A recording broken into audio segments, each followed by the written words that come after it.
embarked on by this administration. The Buhari administration is credited as one of the best performing in the area of infrastructure, from the completion and unveiling of the second Niger Bridge to massive road and housing development.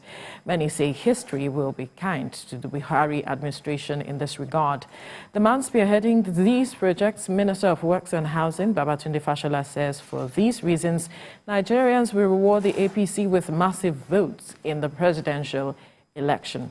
And joining us now via Zoom is the Minister of Works and Housing, Babatunde Fashola San. Good morning. Thank you for joining us on TVC Breakfast. Good morning, and thank you for having me. Right. Let's begin with the president's speech broadcast yesterday with regards to the scarcity of the Naira. There's been divergent reactions, especially with regards to the fact that the matter is still at the Supreme Court. I wonder what your impressions are as a learned silk with the president's decision to make a statement, because there are those who are criticizing him for making a statement, knowing that this matter is in court. And he went ahead to say that he respects the rule of law. And there are those who have also questioned that. From his speech, would you say that the president has actually respected the rule of law? Well, let me say that in a democracy where there is a right to speak freely, there's bound to be divergence of views, as you have heard. And but I think that the principle about respecting and awaiting the outcome of a court decision sometimes has been stressed, if I may use that word. And there's also a lot of jurisprudence and scholarship about when where the boundaries of contempt lie in actions done and in things said. And this is, of course, not to be misunderstood that I am suggesting that, oh, you can do anything while a case is pending. I know better. But one of the examples I offered when we were having this conversation yesterday was that, look, listen, if I shut the door on your finger and you went to court to say that, look, the court should direct me to open the door. And I said, okay, let's wait for the outcome of the court decision. And you are in pain. And people are in pain. The question to ask is, if I attempt to open that door, would you, the person in pain, be saying I'm acting in contempt? Or would you gladly have me open the door, and then we can go back to court and say, look, the matter, we have resolved it?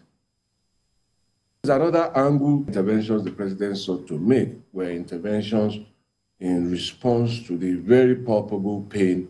And I think he said that much in his speech about the unintended consequences of the policy. So that's as far as I am willing to comment about that and the court case. The matter has gone to a situation where it is seen by many as a party fighting against itself. That the president is the head of the APC, a presidential candidate is running, and people are saying, look, this man is doing it because he wants to throw a wrench or to throw a cat among the pigeons of Asiwaju Bola Ahmed because there's consequence. There's consequence to suicide. Well, you know, for me, I always try to see the positive side of things. So my first reaction to this conversation is that it enriches our democracy. It clearly shows that men of courage and men of character are standing up to be counted within their own government and within their own party to say, no, I don't agree with this. People have found, or people who have had voices, clearly have not lost their voices. Somebody like Ashwaju, because he's seeking the presidency, has not lost his voice. His well-known voice of being an agitator, an activist, somebody who fights on the side of the people when there seems to be no help. And this has been his typology and character. So he's saying, no, yes, this is my party, this is our policy, but it's causing pain. So let us look at it. And it is not convenient. He hasn't taken the convenient road to say, let me just keep quiet so that I don't appear to be upsetting people, or I don't appear to be upsetting my party. So, and that is the type of president Nigerians are now being offered a chance to elect from the same party with a different typology. Now, the other part of this, of course, is to then ask ourselves that in about 3 election cycles, we have had a major interface with our central banks and our central bank governor. I remember, I think it was in the run-on to the 2015 election that the central bank governor was removed. And we're having this now. And the question to ask ourselves is, hey, how political is our central bank getting? On the one hand, it was a central bank governor then saying, look, things are not going right. And the president goes in and removes him. On the other hand, now is the central bank governor making policies clearly supported by law, but stating that, look, I want to do this for this reason and for that reason. I don't see those reasons in the law. So the question to then ask is, has the law been used for a policy seeking to achieve an objective that is not within the law? Yes, it is possible that the law can say, go and do this and go and do that, but those subsequent consequences are matters of reflection and report after you have finished implementing the policy. They do not become the objective of the policy because those objectives are not set out in the law. And so, whilst we're always quick, and this is an invitation to Parliament, whilst we're always quick to quickly amend our Electoral Act, and I think this is the time to stand back and say, hey, as our politics left our central banking and related laws behind, can we look at them again in order to ensure protection for people? And this is the dynamism of law and lawmaking, and this is an invitation for the next assembly to have a look at it again and see how best we can ensure that these things no longer reoccur. Of course, for me, I have asked myself, and I find it difficult to accept that the law, the central bank law, allows what is happening to have happened.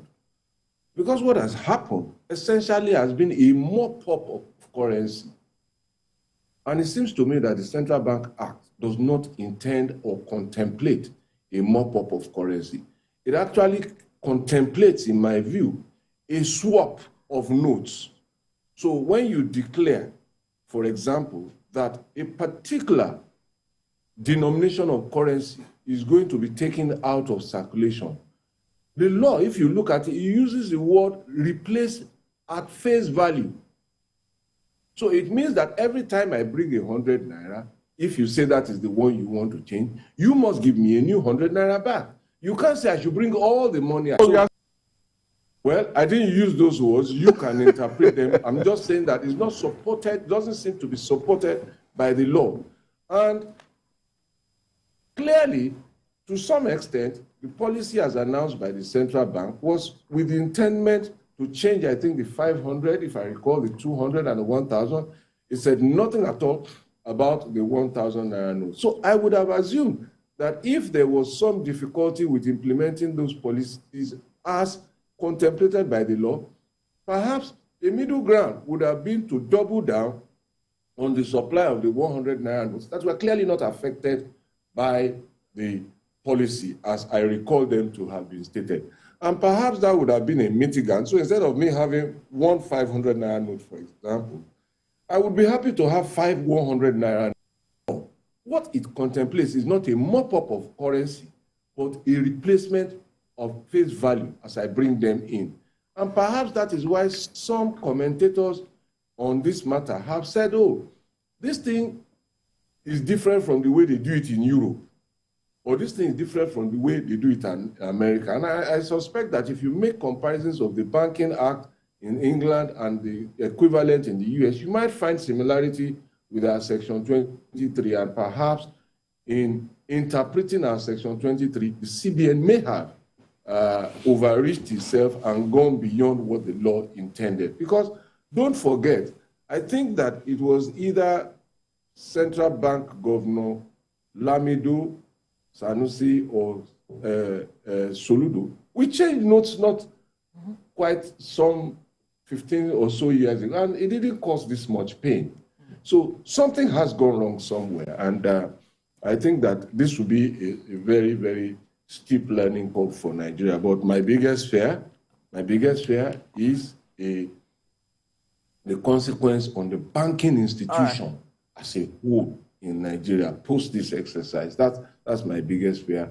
And the earlier all of us involved sat down to look at the more unintended consequence, I fear that we do not have a run on the banks post this policy. Earlier, you asked a question that I would like to throw back at you for you to answer. I'm going to ask two questions in one. The first question you asked was that how political is the central bank getting that aspect? Then the other question is, are you concerned that this might have far-reaching implications for the chances of the party, the APC?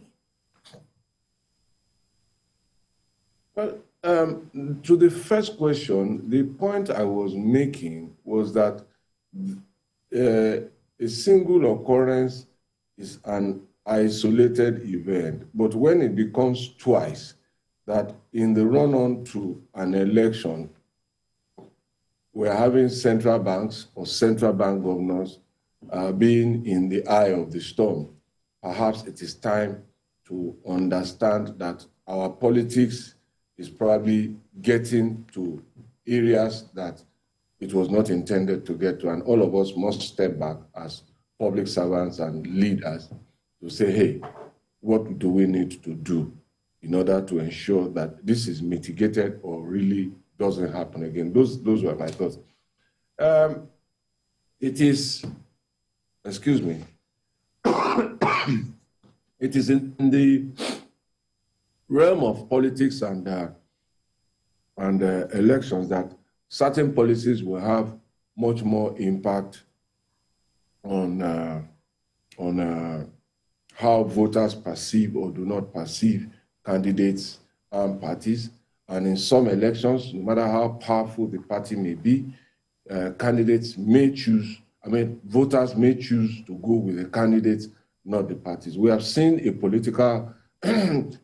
former president who didn't run on his party's damaged brand. And if you go back to 2011, you will see that brand was so damaged, the presidential candidate carefully avoided it. And I'm not saying that that is what our candidate will do now. We, like every government, we have had successes, and there are places where clearly there is room for improvement. And so you take the benefit with the burden. And that is what I think Ashwaju has done in this campaign, owning the positives and promising to improve on those areas where there is distance to cover. So, and I expect that voters will hear that message.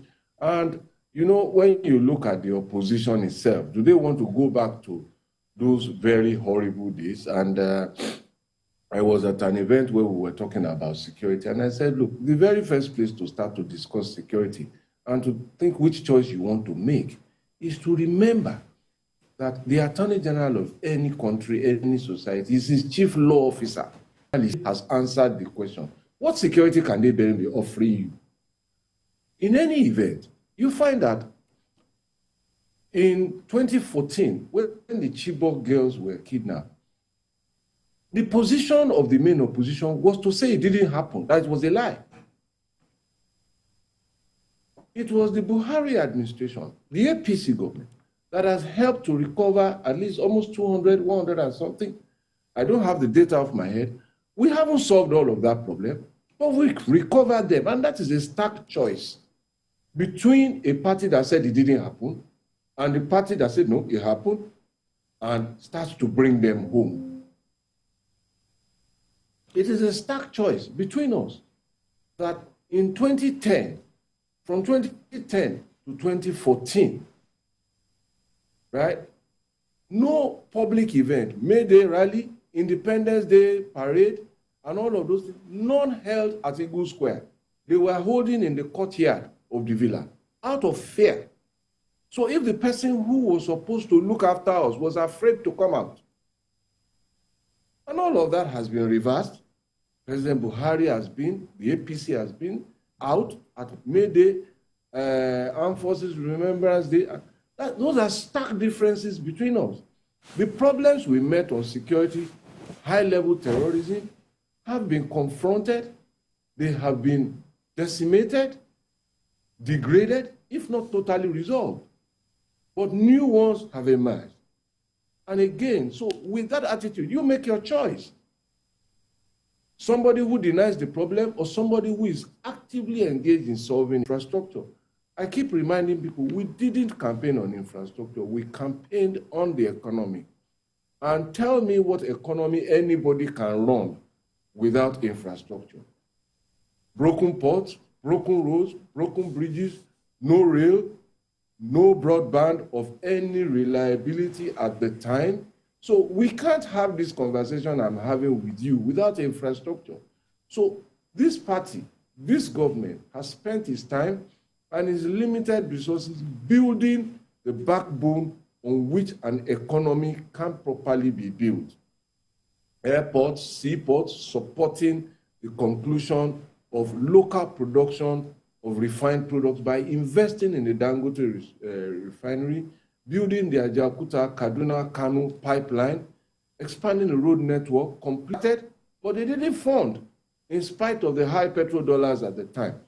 So the next step, of course, now is to begin to mine and milk the economic benefit. In terms of the anti-corruption campaign, let me just give one example because it is very easy to say, oh, they are prosecuting people, it's political persecution, is this, is that. Let me give one very clear example. And it is, Leonard Silk, before you go ahead with that example, if you can hear me, Leonard Silk, we need to quickly go on a commercial break.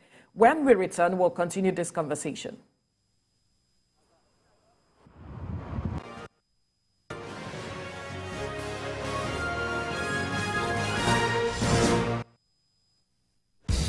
We don't like to eat better, more nutritious meals, more veggies, but we want it tasty and easy too.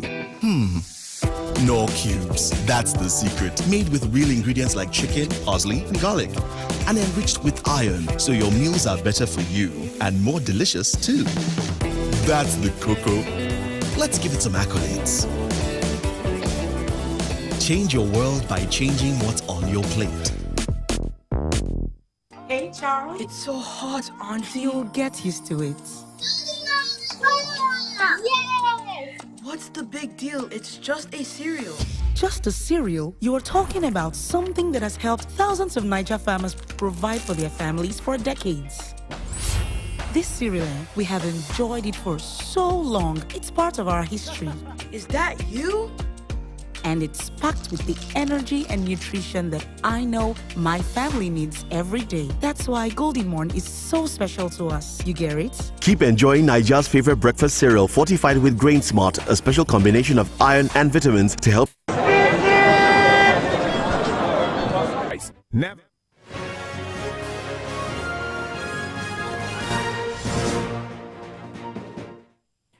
Thank you for staying with us. Before we went on the break, we were speaking with the Minister of Works and Housing, Babatunde Fashola San. He was talking to us about the gains that the current administration, APC administration, had made over the years, the past 7+ years. Before we went on the break, Leonard Silk, you were talking about the anti-corruption war by this current administration and the gains it has made. Yes, thank you. Yes. And the example I was going to give you was that in administrations before this administration, there have been reports of seizures of monies taken out of Nigeria, money belonging to the Nigerian people, taken outside these shores, seized by foreign governments. This president has recovered some of those monies, brought them back to Nigeria, put them in projects in my ministry, at least I can tell you. Those are part of the monies now being used to fund the construction of the second Niger Bridge that you spoke about in your intro, the Lagos-Ibadan Expressway, and the Abuja-Kano Expressway. It is not enough, but it is a very definitive statement of a reversal of corrupt actions to bring people's money back and make it work for them. And that is a defining difference. Beyond and in addition to the convictions, the arrests, and the seizures. Just last week or 2 weeks ago, the law in the aftermath of prosecutions and forfeitures. And the president approved, I believe, 114 billion naira to be added to that fund. It's called the Presidential Infrastructure Development Fund. That is a clear policy and principle departure from what you had before. Some people, main opposition, or their members used to take these monies out. You will recall there was a report of monies found unaccounted for, forgotten on a plane. And later, there was a trumped-up explanation that they were going to use it to buy arms. One individual was going to buy arms for a government, when arms are government-to-government trade. But that is a reversal of policy and mindset. So these are positives for the APC, for the Buhari administration, an example of what should happen. So I think about a few weeks ago, we also announced to you that 1.96 trillion naira was being invested in a road tax policy by the NNPC Limited. Now, this is a marked departure because I remember, I think it was MPDC in their time. It was a tale of scandals, how they were diverting monies from public till to fund elections. And those are clear marked departures in terms of how to set the example of what a government and a president ought not to do, or a party for that matter, with public resources. And I'm not suggesting by any means that we have reached the end of our stated objectives or goals, but I just tell you, clear marked difference in the choices that people will make. And so there we are. We have seen that in this issue of the sufferings over the currency thing and so on, the voices of the PDP presidential candidate Atiku Abubakar and that of the Labour Party candidate Peter Obi have been completely quiet. Do you see this as cynical? Only Ashwaji has spoken on the fuel and the Naira crunch issues. Well, the message it sends to me is that it must show clearly to the Nigerian people where the voices of those who want to lead them will be, where those who seek their vote stand in difficult times. And Ashwaju's position in difficult times has never been in doubt. He has usually been either the first. If he is not the first voice, he's probably the loudest voice. If he's not the loudest voice, he's the most enduring voice on the side of the Nigerian people in difficult times. In many instances, he's all the three, the first, the loudest, and the most enduring. And none of his opponents have that character trait. So when people are talking about character, that is it. When you are looking for leadership of courage, that is it.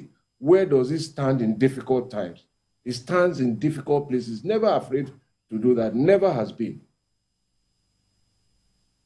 Right. Then how do you respond to those who say that Asiwaju was part of those who brought in this government that has plunged a majority of Nigerians into the situation that they find themselves now? Well, I mean, again, it takes me back to the history of this party and this government. You see, one of the things that the formation of this party achieved was something that had never happened in the history of Nigeria, a merger of political parties. It never happened. And when he started pursuing this idea, not a few were saying it won't happen, that you can't close a merger. Nobody has done a merger before in Nigeria. They always have alliances for the purposes of elections only. And when it happens, after that, they break away. And history is full of those alliances. But this is the man who is the doer. Once he sets his mind on something, he gets it done. He got a merger done. And he got it done because clearly he was opposed to the ideas, the policies that was embedding the main opposition party in government. So that is a good reason to say, I am going to support a different party. That's a good reason. I don't agree with your ideas. Of course, as you then know, and as I've acknowledged, some things have been done. I've spoken to some of them. And nation building is not an event, it's a journey. So infrastructure, trying to build the bedrock of the economy that was struggling, has happened in half the time that the main opposition had. So we did all of the ports, the roads, bridges, everything in half the time that they had, significantly with less resources than they had. So we are in a better state compared to them to say, give us a chance to continue and consolidate this.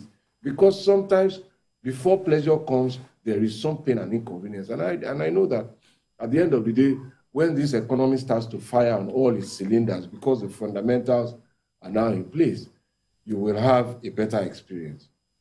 Right. We need to go on another commercial break. When we return, we'll continue the conversation with you. Please stay with us.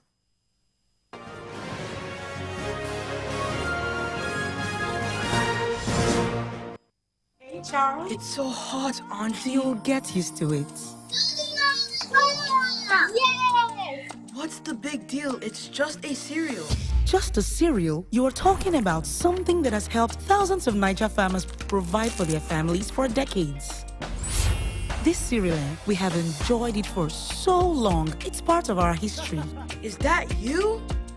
And it's packed with the energy and nutrition that I know my family needs every day. That's why Golden Morn is so special to us. You get it? Keep enjoying Nigeria's favorite breakfast cereal fortified with Grain Smart, a special combination of iron and vitamins to help your family make every day golden. I get it now. Nestle. Good food, good life. When I was younger, I got asked a question by a friend. What is the ultimate dream in life? It's on earth. Story.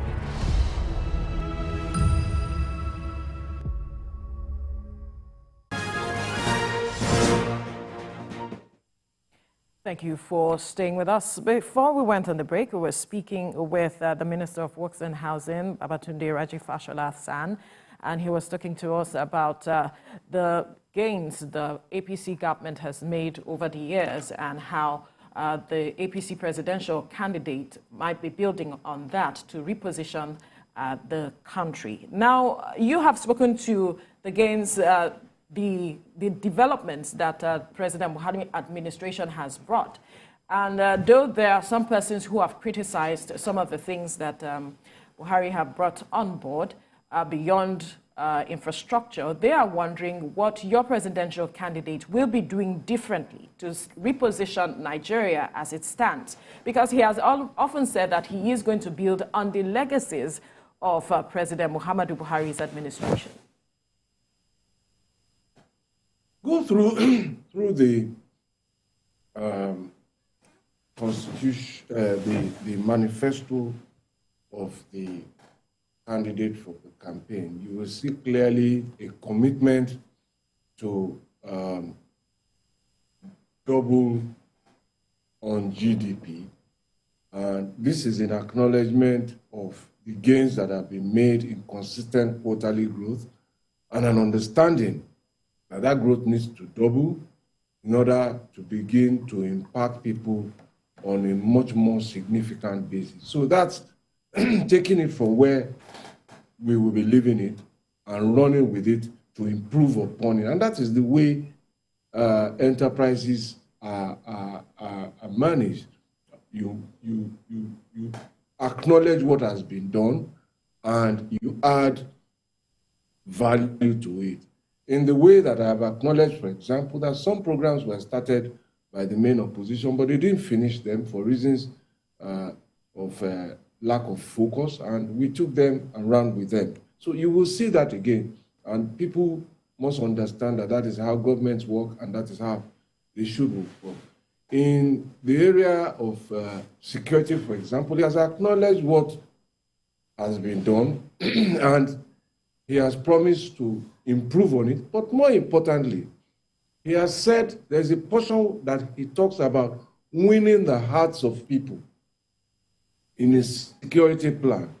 And that is a very, very important difference between his manifesto and that of the others. It speaks to a clear understanding of how insurgency is controlled and tackled historically and more recently. You will have a counter-terrorism plan, which is working terror. You don't win it without a counter-insurgency. And this is the winning hearts part of that manifesto. 3 or 4 weeks ago, I was speaking to the APC Professional Forum, and I was invited to speak about the manifesto as it related to electricity.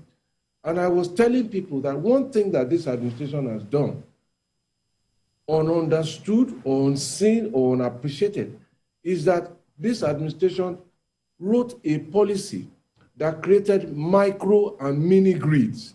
So to those who keep saying, oh, there must be an alternative grid, there is an alternative grid. This country now has the ability to generate power off the main grid. And we have used successfully in markets like Sura, Sabongari, and the market in Aba, Ari market.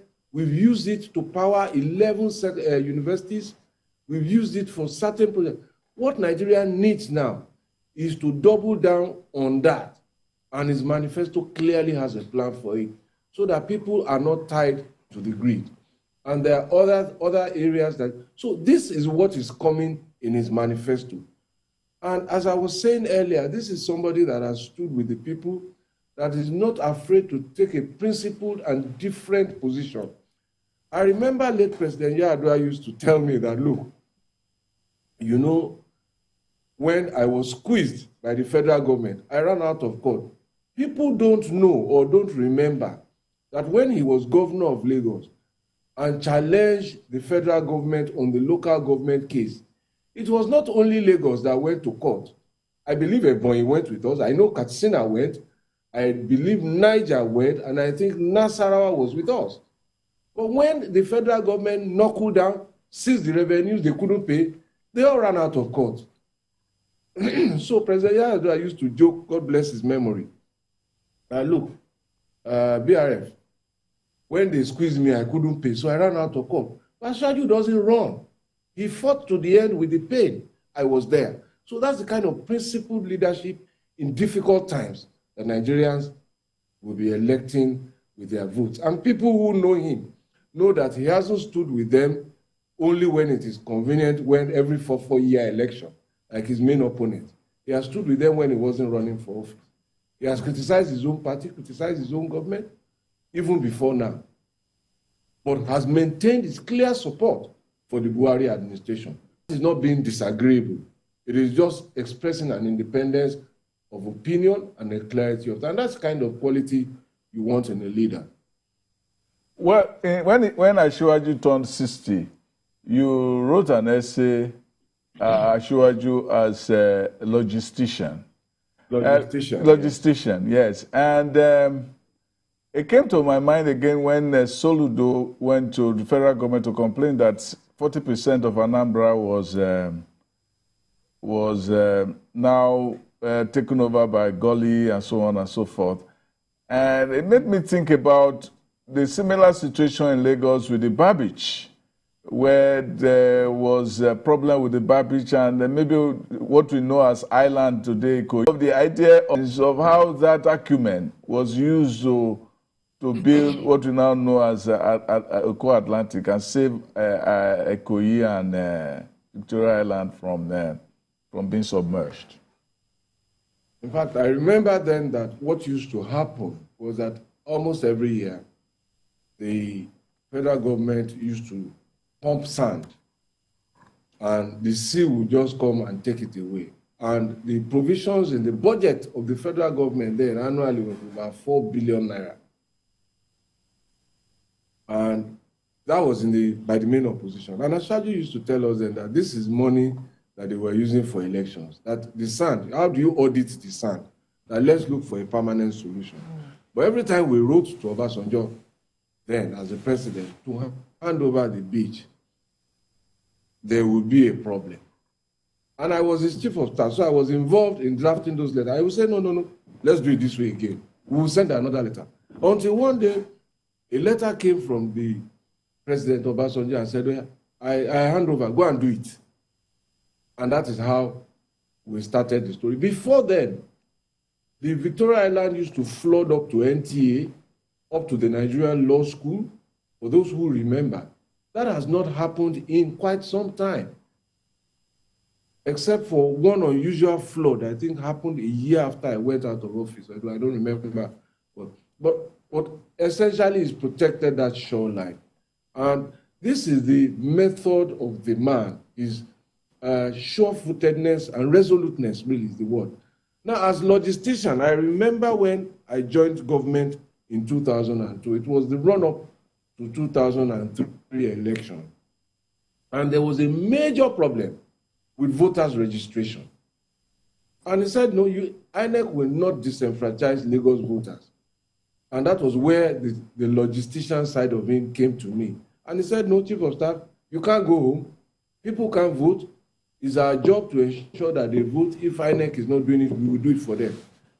I said, you are a lawyer. Go and get all the magistrates. Write to the chief judge. Call the attorney general. And we started preparing affidavits. We got photographers to start taking people's photographs, swearing on oath that they were disenfranchised, they couldn't vote. We compiled everything. Let's go to the federal government. And in the event, INEC had to say, okay, calm down. Give us all the numbers. That's how people got to vote in 2002, 2003. I remember during the 2006 census, when enumeration of households was going to start, I said, look, let us support these people. It's for our own benefit so that we have the right numbers. And it was myself then, as Chief of Staff, the current Deputy Governor now of Lagos, as Commissioner for Science and Tech, who provided the backbone. I think the chairman of the National Population Commission then was Alhaji Jiade. And we gave support, we did enumeration, we did everything. They told us they had 4.5 million households. So they had given us that figure.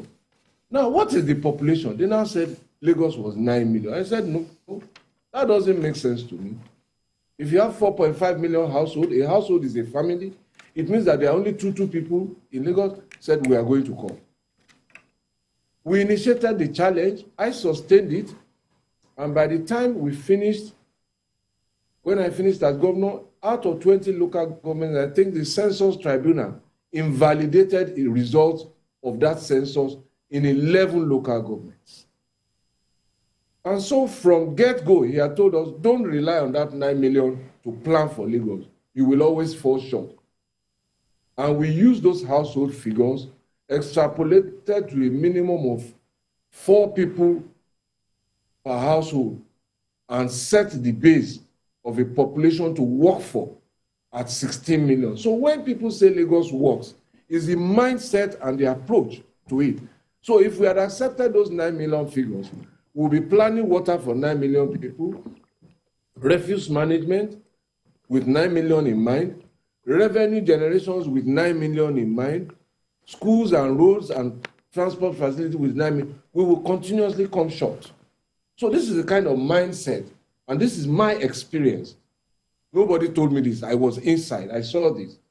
So, and this is, for me, the choice that lies before people now. And I think that is what we need. With a governor, Shettima now as his running mate, somebody who has seen terror up close, who confronted it, stood up against it, stayed in his state, and that was important, to fight terror. I think you have quite some combination out there in terms of experience and very, very proven character and courage. Yes, you've seen your candidates crisscross the country, and we've seen the level of massive support that he has garnered with the crowd, the number of crowds. What say you to the level of support he has been garnering, and what kind of numbers are you expecting on the day of elections? Well, we are expecting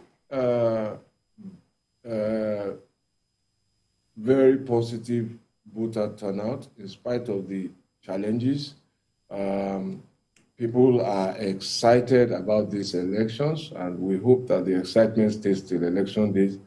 I've seen some funny polls that do not clearly accord with what our voting experience is. I've had the privilege of being involved in Nigeria's elections at gubernatorial and presidential levels now since 2002. So this is 21 years. I've been polling since 2002. I am happy to see a lot more of our elites now getting involved in polling, but I dare say that they haven't made enough investments, so they will continue to get skewed numbers. They will be using inadequate samples, and they will be using clearly unsustainable methodologies. Our polls now show that our candidate is in the lead, and that was as at the end of January, and our poll was not done by phone. It was done in person, 5,000 sample, which is about the size of sample that is used for the American elections, in-person interviews, and we're still continuing. We'll get more results. Let me tell you this today, we're also polling online. And as at yesterday, we had done almost 10,000 online interviews with likely voters who have PVCs, and they still indicate that we are ahead in spite of the challenges. So people have made up their mind. So when people are publishing polls now, 7 days to the election, 10 days to the election, and they are still showing that over 30% are undecided, I don't know what their methodology is. Our margin of error in the face-to-face sample poll that we did is 1%, plus or minus 1%. That is the margin of error. That was as at the end of January, and it put us clearly ahead. So this is where we are. We expect to win. We've worked hard for this. We've prepared for this. We've trained people. We've trained agents, and all of this is public. It has always been the basis of our success, and I'm sure that it will lead us to success again. Yes, there's this question I really wanted to answer. Some people have been in this election season trying to minimize the work Ashiwaju, you, Ambode, and Sanwo-Olu have done over the past few years, saying that Lagos, nothing has happened in Lagos. Some people, I have old school mates who say they have been in Lagos for 20, 30, 40 years, and they still argue as though Lagos is not changed and so on. What's your attitude to this form of illusion? Well, I have a few reactions to them. For them, You know, every job looks easy when you are not the one doing it. So the work you and Veronica are doing this morning looks easy when it is not me doing it. So I can criticize it, what has changed in this methodology, for example. And also when you are inside an envelope of change, you are sometimes the last to notice it. It is people who come in. And just recently, one of my friends came in from Europe and said, look, the rate at which Lagos is changing, and he was telling me that he remembered a place in 20 years ago where they were just about, you could barely find a place to have a decent dinner. And that now, number of restaurants, bars, outlets, and these are businesses that have opened up.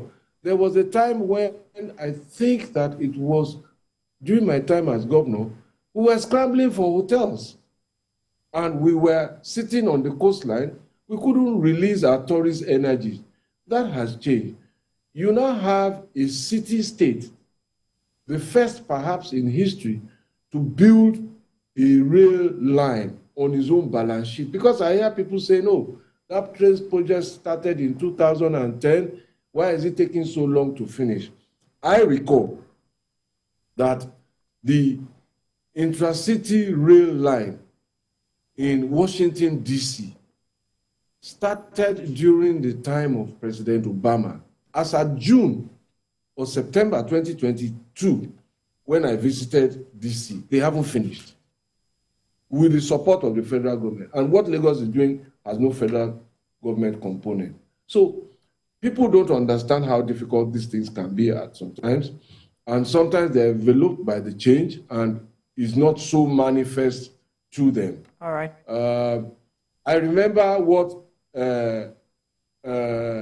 Outer Marina, Inner Marina. So time is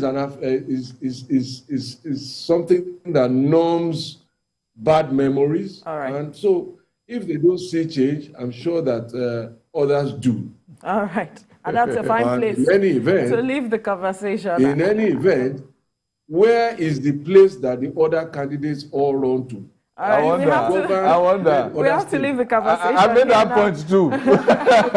For want of time. It's not the best place to live. Yes. Business. All right. Minister of Works and Housing, Babatunde Raji Fashola San, thank you for your time on the program. Thank you for having me. Thank you. Let's tell you now that the views and reactions of all our resource persons are theirs and have no connection with TVC News. Thank you so much for being a part of the show. Up next is Your View with Mariah and the ladies. And afterwards is This Morning with Yori Folarin. Do stay safe and bye for now.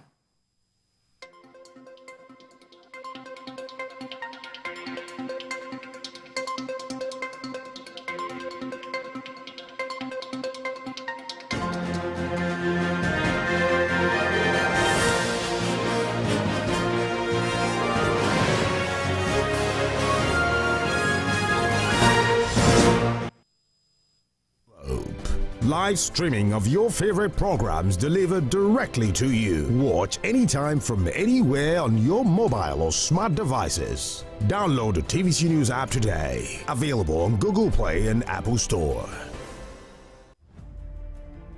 Politics is defined as getting what, where, when, and how. But in the mix, many things come to play to shape the political fortune of any country. Honorable Minister, this is how you misinform the public.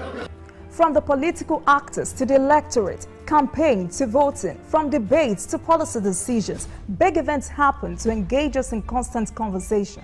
That's what we're looking for. Not some people who are talking about ethnicity. No. Who is on your mind? Don't worry. Join me every day on Politics Tonight, where we dissect issues that shape our political destiny. Politics Tonight, weekdays on TVC News. This Sunday, the freedom of movement is a fundamental human right. But when the right is taken away, what happens? This is the story of survivors trafficked from Nigeria to Libya and other parts of the world. Senior correspondent Sharon Ejason exposes the routes and tricks used by traffickers to lure young girls and boys into perpetual slavery. She told me that you do prostitution. I said prostitution. Even though I can't do prostitution in my country, is it a country I don't even know anything about? I told her I can't do that. In this touching story, survivors of irregular migration share the gripping tales of how their dream of a bright future transformed into a dark world of fantasy. Nigerian embassy told me to go back to where I'm coming from. It is an organized crime where perpetrators escape prosecution. The society keeps mute and the social media fuel it to become a big business. Watch this investigative piece exposing the realities of human trafficking. That's on Sunday Specials, where great stories live. So, all in favor say aye. Those against, the ayes have it.